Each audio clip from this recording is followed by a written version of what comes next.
Hey all, Bree from the No Guilt Mom podcast, and I have got a gift for you this holiday season.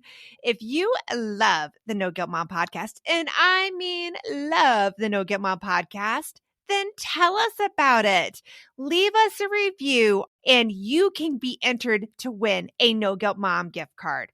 All you have to do is leave a review, take a screenshot, and then simply go to noguiltmom.com/review to enter our giveaway for a free No Guilt Mom gift card, simply for telling us what you think about the podcast. It is amazing.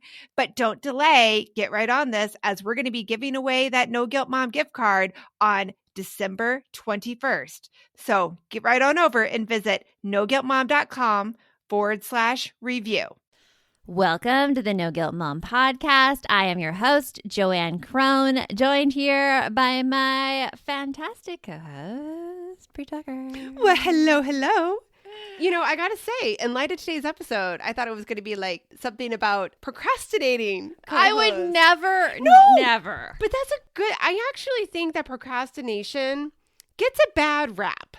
Yeah? I think some people can be procrastinators, and it can motivate better things. I think so I do think that some people they need the time pressure to get things done. Right. I'm one of those people, and I kind of wish I wasn't. And I think that there's some mind over matter. I could probably get out of this at some point. Well, I am 41 though. I might be stuck in this. Well, I need time pressure to get things done as well. But you can use that to your advantage. Like the way I use it is I set the timers for myself because I try to beat my time. Because apparently, like, I'm also very competitive with it. So I'm like, okay, I'm going to do all this in 20 minutes and go. And sometimes I don't get it done in 20 minutes, but man, I get a lot more done in those 20 minutes than if I hadn't set the timer in the first place. Yeah, I am competitive. You know, if I had to do it against somebody else, I think I would do better. Like competing against myself, I'm like, oh well. But if it was against someone else, yeah, I think because I don't like to say I'm competitive, but I have learned over the course of time that I'm more competitive than I thought I was. Well, we compare. Like, I think it's just human nature to compare. You right. Compare. There's a thing called healthy competition. Yes. Mm-hmm. So there you go. There you go. Well, today we are talking about mornings. Yes, the bane of my existence. I know. Bree does have a problem with mornings. I hate mornings. Can I just say I hate mornings? I am a morning person. And I think it's just like, because there's larks and I can't remember what the night owl. I think it's a night owl. Yeah, I think it's night owls. Yeah. Because it's like your chronotype. It's called a chronotype. So larks are ones who like to get up early in the morning and are the most productive in the morning, which I definitely am. And then night owls are the most productive in the evening, which it sounds like you are. Yeah, I am. I can get a lot more done in the evening than in the morning. Yeah, in the evening, I'm like, I can't. Like, my brain shutting down right now. And like, it just won't work. And I like to go to bed like between 9 and 10. And you're up much later. I was going to say, like, I don't think I think about bed at that time, except for to tell my kids they got to go to bed. But I don't. No. Yeah. Mm-mm. And I'm naturally up like 5:30, like my eyes awake. And I was just talking with Josh this morning, how like I get this feeling in the pit of my stomach if I am not getting out of bed. It's like I have things to do. Why am I staying here? Like, and I have to get out of bed. It's a good drive. I get that, but mine comes in later than that. Yeah, I mean, because you're a night owl. Yeah, it's not a ton later. And you know what? Also, another thing about a lot of us, I think we kind of adapt to our environment. We too. do. Like my ex-husband was a morning person. I got up at 5 a.m. for years because that's when he got up. So and then now I don't have a morning lark in my household. As a matter of fact, Miguel is like he sleeps just as much, if not later than me. So it's hard to get up. I'm like, oh, my environment is a little different. I mean, my environment's the same. Eric, my son, he is the lark. He's the lark. He's actually gotten me up earlier and earlier because of how early that boy wants to wake up in the morning. Yeah. And like we've told him, we're like, you need to stay in your bedroom until 6. But I mean, till 6, Bree. I know. Until 6. That is sad. So he has pushed my wake up a bit. But my daughter really wants to sleep in. She gets mad at us in the mornings for waking her up. On the weekends, especially if we're too loud, and disturbs her wake up time. My husband likes to sleep in as well. And when we were first dating and together and with no kids, I did sleep until 9. I stayed up until like 1 and I slept in until 9 a.m. So it's not saying that just because you're a night owl or a lark, you have to be that way forever. True. But it's kind of working with what works for you. I think that is a really important point because, again, at different points in our lives, we have different things that have to get done. And really, what it comes down to is what causes, I don't want to say what causes the least amount of stress, but what feels right for you. Mm-hmm. Yeah, because also in our household, no one gets up. Yeah. Really. Yeah, no one. So for today's episode, we're talking about how to make mornings work for you and your family. So you're hearing it both from me, a lark, and from Bree, a night owl. So you have our two differing perspectives if you kind of identify with one or the other. And just because I'm a lark does not mean that mornings worked for me. Right. No, I don't think that there's no. any. Yeah. And just because I'm a night owl doesn't mean I have my night routines down great at my house either. Yeah. So they're all things to work on. So let's get on with the show. You want mom life to be easier. That's our goal too. Our mission is to raise more self-sufficient and independent kids, and we're going to have fun doing it. We're going to help you delegate and step back. Each episode will tackle strategies for positive discipline, making our kids more responsible and making our lives better in the process. Welcome to the No Guilt Mom Podcast.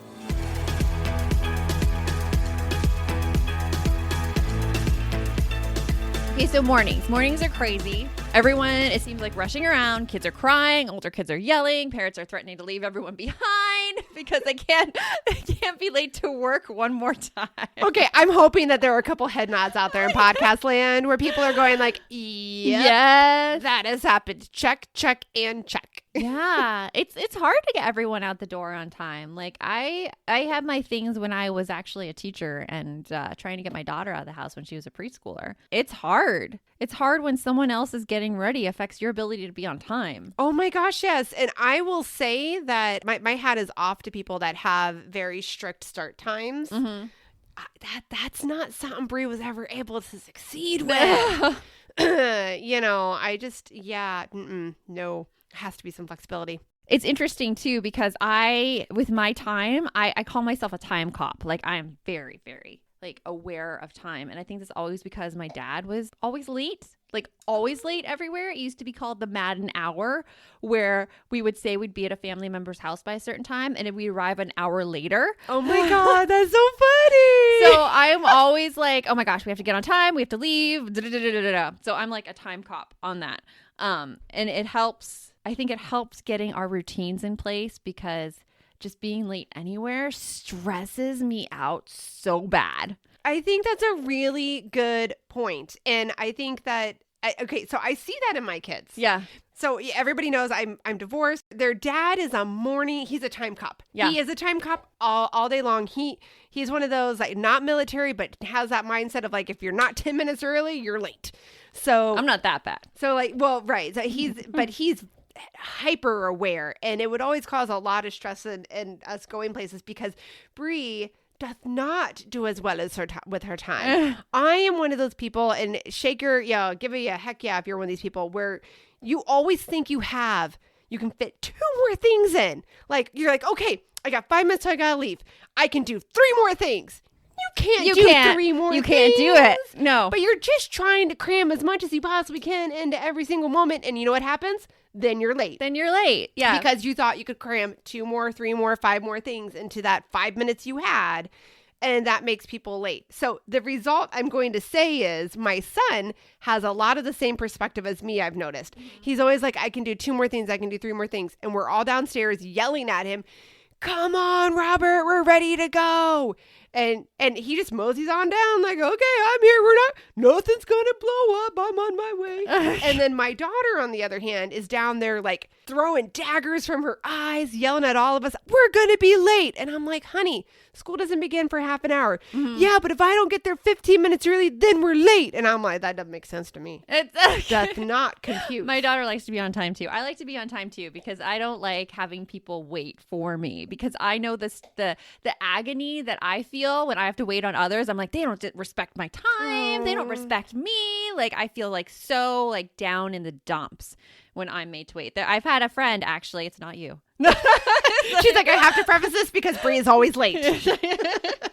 Who, like, we would say we would meet at a certain time, and then an hour later she would roll in. Oh, I don't do an hour later. No, but Thank yeah, God, it was but like yeah. an hour later, and there was all these reasons for the lateness. But when it came down to it, it was like, okay, obviously, like, you do not respect my time at all, and you don't respect me, and that's like the feeling. That is the feeling, and that's what keeps me as a time cop, because I'm like, I don't want anyone to think that of me. That's But, hard. Yeah. Yeah. But that's kind of like going off the subject of mornings in general. It's just a basic like time awareness. It's a good point of all the emotions, right? Like, so like everything you're hearing us talk about, all these emotions are tied into timeliness. It's so not, you get this stress, yeah, right? It's not a simple like, oh, I need to be more consistent with my routines. Yeah, no. There's so much emotion tied into time that, I mean, I think if you don't recognize that, it's going to hold you back. It's just going to make you feel shame and guilt. So there is a lot of emotion there. So first, recognize that emotion, and then we are going to take those things to make mornings work for us. Right. My son is playing a game right now on his computer where he's a thief and the cops are after him. So I'm so excited about this new app, Give As We Grow, where instead of being the quote unquote bad guys, kids are practicing giving back. That is so cool, Joanne. I really wish that there was something like this when my kids were younger that got them excited about giving back to others and helped them build a better understanding of what it really means to volunteer. Give As We Grow is the first of its kind free educational mobile app for children ages 8 to 11 that teaches kids via fun, service-focused minigame quests to tap into their unique talents and interests to help others. And did you know that studies show that there is a biological connection between generosity and happiness, and that volunteering improves people's physical and mental health? I mean, kids who volunteer typically do better in school and are less likely to engage in risky behaviors. And that is something that I think we all want for our kids. Ready to spark a new movement in generosity? Find and download Give As We Grow for free in the App Store for Android and iOS. And for resources for the whole family, visit giveaswegrow.org. Hey all, Brie here, and I wanted to share one of my favorite gifts to give during the holiday season, a Storyworth book. It is the most amazing gift ever. Storyworth is an online service that lets you create a special and unique gift of someone's story. I've given Storyworth books to both of my parents, and it has been their favorite gift, hands down. And did I mention it is so easy? Storyworth emailed my parents questions every week that I handpicked from their massive list of questions that they have. All my parents had to do was open their email and answer them. That easy. I asked my dad questions like, did you have any rules that you set for yourself as a parent, which you immediately broke? And he did. I even asked both of my parents, are you more like your mom or your dad? And they shared a lot of really amazing qualities that I didn't know about my grandparents at the time. Then at the end of the year, Storyworth compiles all of their answers, puts them into this gorgeous book that covers everything. My parents love showing us their books, and I personally love getting a chance to read them. With Storyworth, I am giving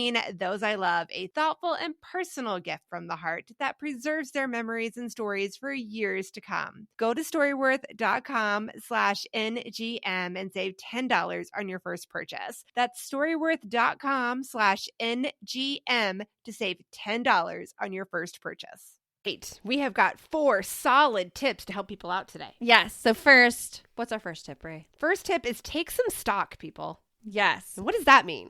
It means like what actually needs to be done in the morning. So something that helps me a lot, and something that we teach kids to do actually through our course, Tame Your Morning Chaos for Kids, is to write down everything that needs to be done in the morning. Right. Is it packing lunches? Is it laying out school clothes? Is it brushing teeth? Is it eating breakfast? Like everything that needs to be done. And then how much time does that actually take? That's something that would be helpful for people like me that underestimate the time. It's a great exercise just to write down how much time each takes and then to add it up. And sometimes you'll see like, oh my gosh, my morning routine, like everything I try to get done in the morning is 2 hours. Well, you know what else I would throw out there too? We were just talking about that. Okay, especially for someone like me that always thinks that they can get 6 more things done. You need to actually have a observational day. Like where you have a timer and you time how long it actually takes you to, this is what I'm famous for. My makeup, I have it down to this great science. It takes me 2 minutes. Yeah. Yeah, it actually takes me 7 minutes, but I thought it was 2. Don't ask me why. I don't know why I thought 2, but I thought I had it down to 2 minutes. And like one day I timed myself and I'm like, oh my goodness, it's like 7 minutes from start to finish. Oh, yeah. And I was like, wow. And I thought I was doing really well. And I do think I'm sure there are people that take longer than 7 minutes. Yeah. And it's great. They probably look much better than I do, but still, that's my point, is that you might make that list and go, oh, it only takes me 2 minutes to brush my teeth, but, really it takes you longer. Right. So have a day where you take some time and you everybody timers it. And everybody is responsible for themselves on this. That's something like I cannot emphasize enough. If right now you're listening and you feel like you're in charge for getting your kids out the door in the morning, everyone's in charge for getting out the door in the morning. Like, this is not all on you. So this is not something that you write down everything everybody needs to do. It's stuff that they can write down as well. Like, you can have a family meeting about this one. I love doing this as a family meeting setting. As a matter of fact, as we were writing this episode, Joanne and I were talking, and I'm like, yeah, I'm going to need to do a family meeting when my kids come back next week, because our mornings are getting out of control and there's so much hostility happening in the mornings that we need to kind of get it back under control.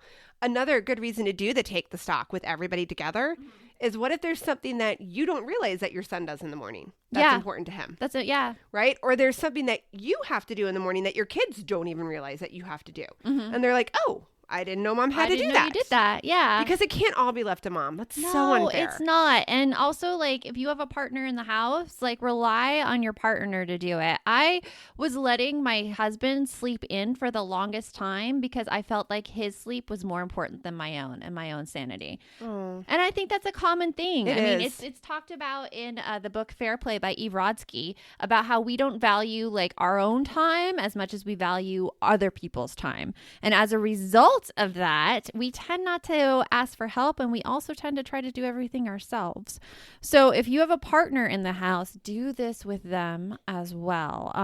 I have let go of mornings. One big thing I've let go of in my house, and I like refuse to touch, which feels amazing now, but at the beginning it was so hard.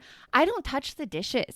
I don't touch them. Like, if they're dishes, like, our job, like, if I cook dinner, my husband cleans up, and that's our agreement. That's totally our agreement. So before, I would go downstairs in the morning before he woke up, and I'm like, oh, he didn't get a chance to clean up. I'm going to clean up the entire kitchen and like get brownie points and pat on the head and whatever I was looking for. I don't know what I was looking for. Really, I became a stressed out mess. So now when I go downstairs and if there's dishes on the counter, I'm like, oh, there's dishes on the counter, and I just go on about my day. Because he does eventually take care of them. No, he does. He gets up and he does them. He just chooses to do them at a different time than what you would have wanted. Yes, which is totally fine. It's totally fine. So rely on your partner. Also, we do that with breakfast. Like, my son's an early riser, and if I get up ahead of time and I'm up, I will go down and make eggs.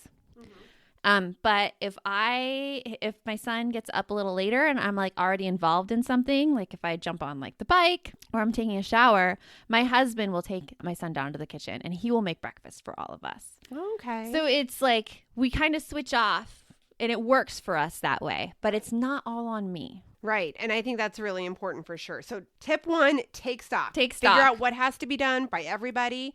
This is a group effort, not on one person's responsibility. Yes. And really figure out that time. Yes.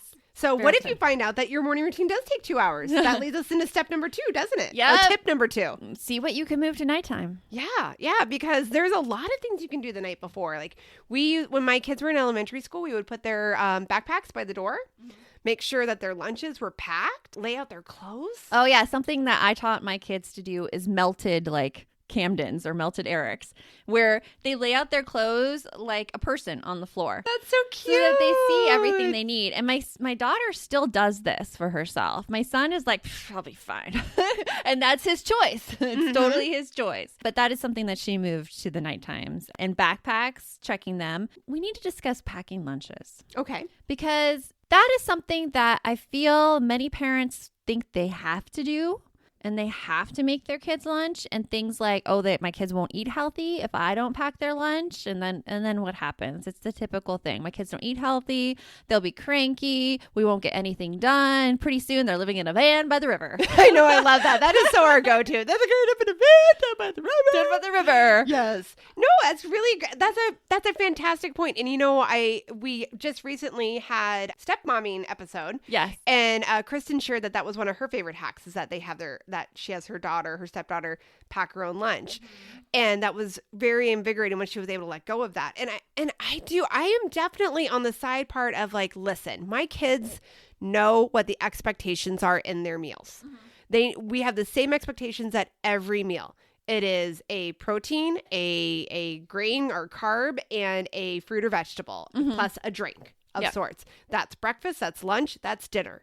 They have all those. Now, in my case, my kids are in middle school, but they pack their own lunch. Yep. And they know what the expectations are. And I have seen my kids throw in Doritos and a like hazelnut. What is that called? That hazelnut spread?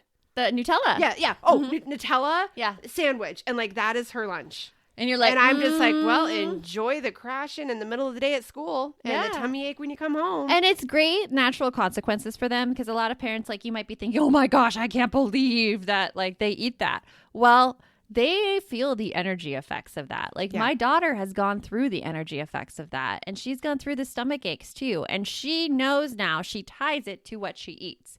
So I'm seeing more of a change now in her picking consciously what to eat. Like, we'll order something from a restaurant. She's like, well, I really want macaroni and cheese, but I'm going to get chicken and I'm going to get veggies. And I'm like, no joke. She's doing this now because she's had to deal with just the stomach aches and the uncomfortableness of food not fueling her. Right. And I think another thing too, when it comes to kids packing lunches, and again, this is if you do a lunch pack, some kids buy in whatever works, but I'm the parent.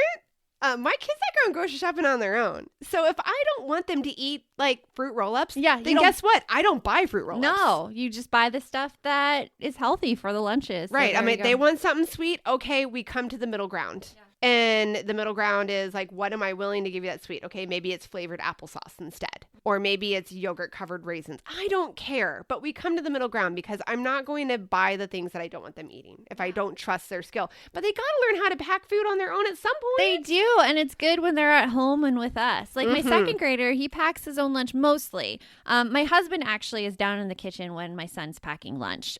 So sometimes he'll be like, oh, like I'll put this in my lunch. And then he asks, he's like, Daddy, can you help me make a sandwich? And at that, he's like, yeah, I can help you make a sandwich. Like, what do you want? And then he tells him. And so it's like it's a work together thing, but it's not expected of us as parents. And they know this. It is not our responsibility to pack their lunch. It is their responsibility to figure out what they're eating for lunch. Yeah. I want to say in our household, my kids started probably packing their lunch it would go on and off sometimes, but I would say probably about like 5th grade, they definitely took over the vast majority of packing their lunches, and they could have done it earlier. Yeah. I was just, no. I wanted to be in control. You're in control. Yeah. I wanted to be in control. That's hard. It's hard to give up that control. Right. But now that you've given up the control, how do you feel?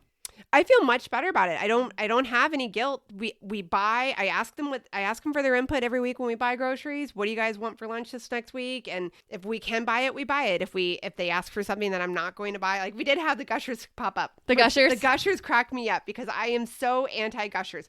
Okay, are they delicious? Yes, they're so delicious. I would eat all the Gushers. They are so delicious.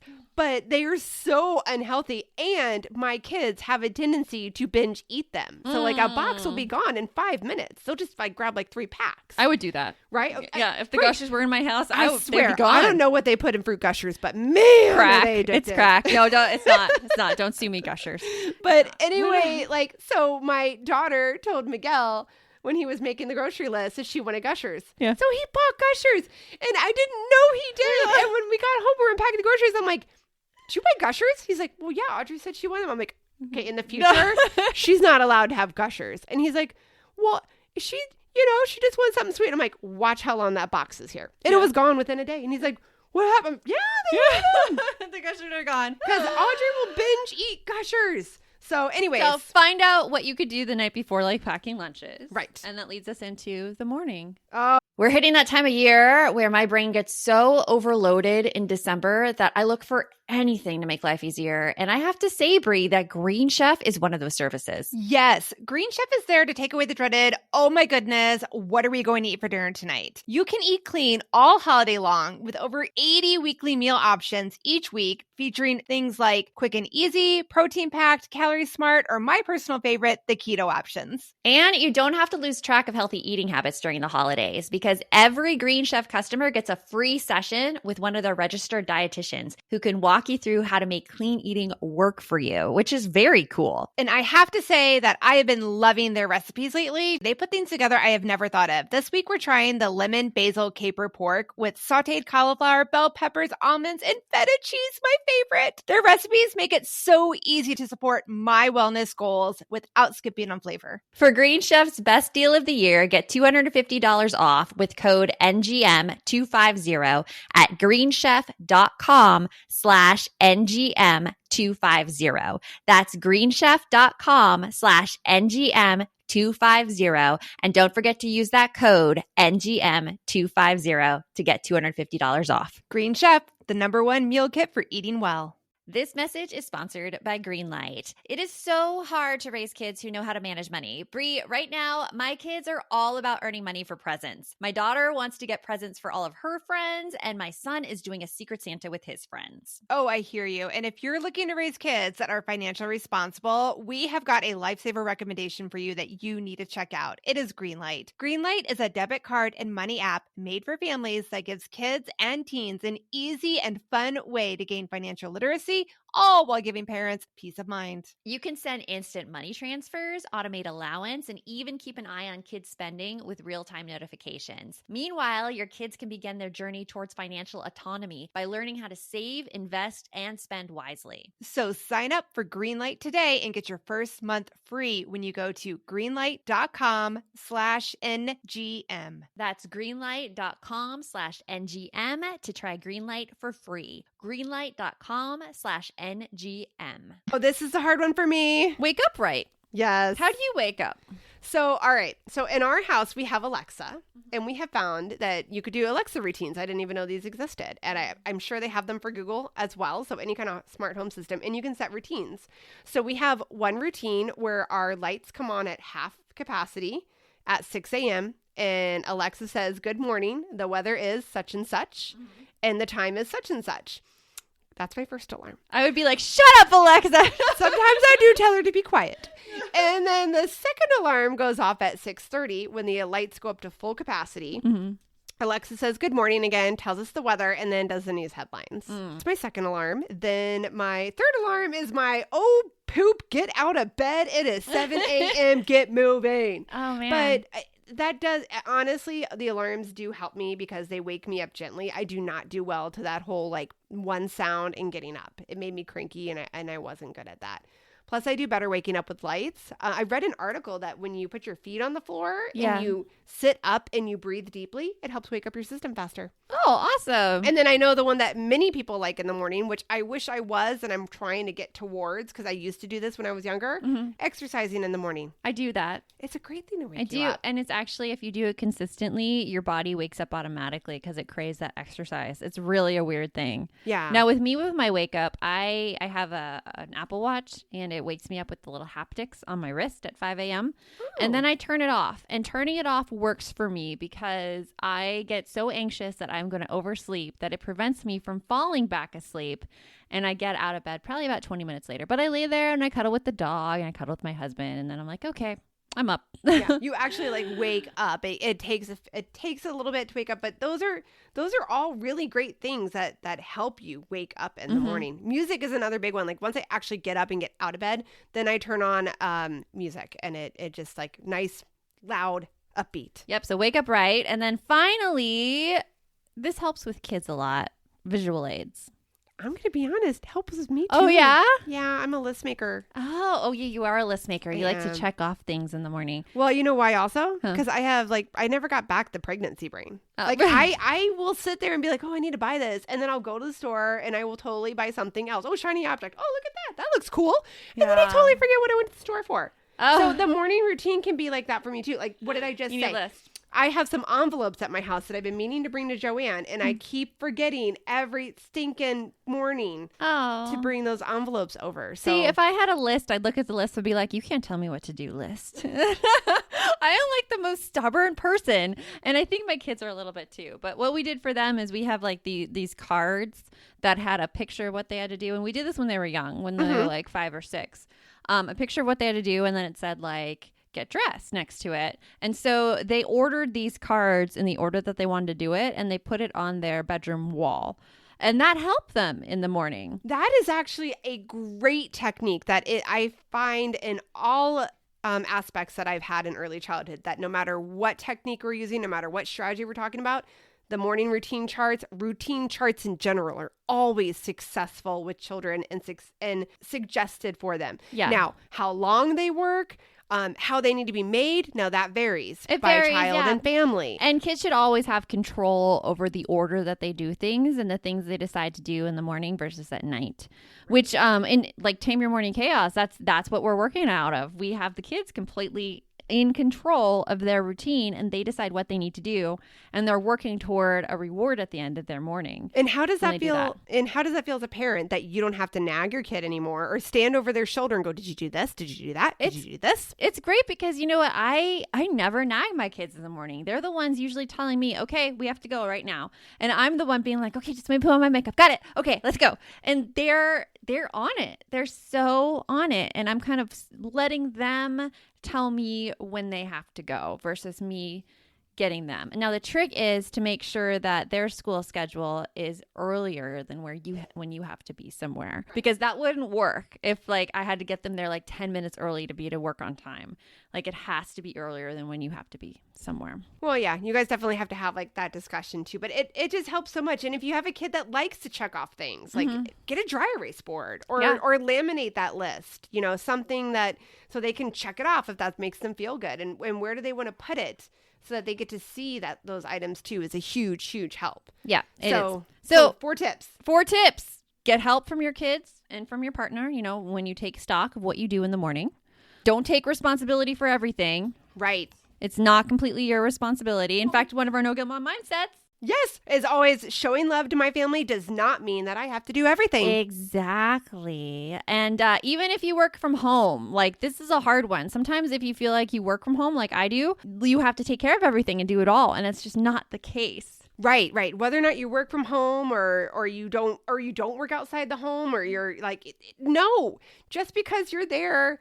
And let's say just because you're a stay-at-home mom doesn't mean it still all falls on your shoulders. Yes, it doesn't. You're teaching life skills to your children by having them help out. You have to, and I think that's a big mind shift sometimes. It is a big mind shift. And you have a great quote. Yes. Well, actually, I got it from you in Tame Your Morning Chaos. Oh. Change is hard in the beginning, messy in the middle, and it's gorgeous at the end. I would say that's really true because change is completely hard and it feels like nothing's going right and everything feels awkward. And then when the change happens, you're like, oh, this is so much better. Yeah. So remember, the best mom is a happy mom. Take care of you, and we will see you next time. Thanks for stopping by.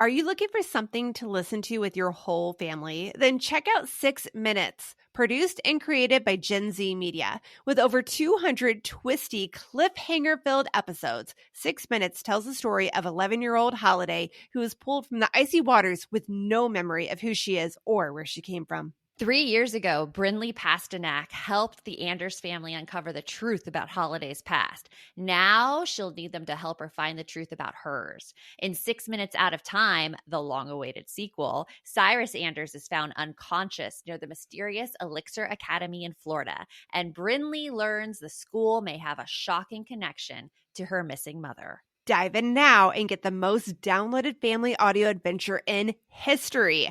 Follow 6 Minutes wherever you get your podcasts. You can listen early and ad-free with the GZM family subscription.